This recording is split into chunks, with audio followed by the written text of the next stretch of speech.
কারণ নবী করিম সাল্লাল্লাহু আলাইহি ওয়াসাল্লাম বলেছেন, আস-সাদাকাতু আলাল মিসকিনি সাদাকা ওয়াস-সাদাকাতু আলা যাবিল কুরবা সালাতুন ওয়া সাদাকা।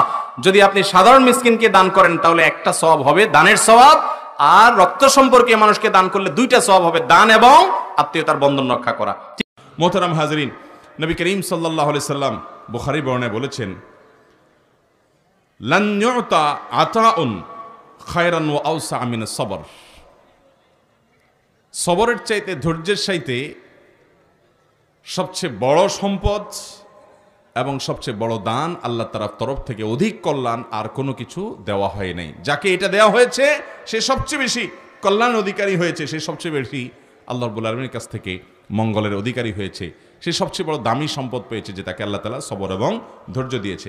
কোরআনে হাকিম আল্লাহ তাআলা আরো বলেছেন, ইয়াকুম মিনকুম 20 সাবিরুন, তোমাদের মধ্যে 20 জন যদি ধৈর্যশীল মানুষ থাকে, মুসলমানদের মধ্যে 20 জন ধৈর্যশীল মানুষ যদি থাকে, তাহলে আল্লাহ রাব্বুল আলামিন ঘোষণা দিয়েছেন, ইয়াগলিবু মিআতাইন, তারা 200 জন মানুষের সাথে লড়াই করে জিতে যাবে। 200 জনের সাথে 20 জন জিতবে যদি কি থাকে?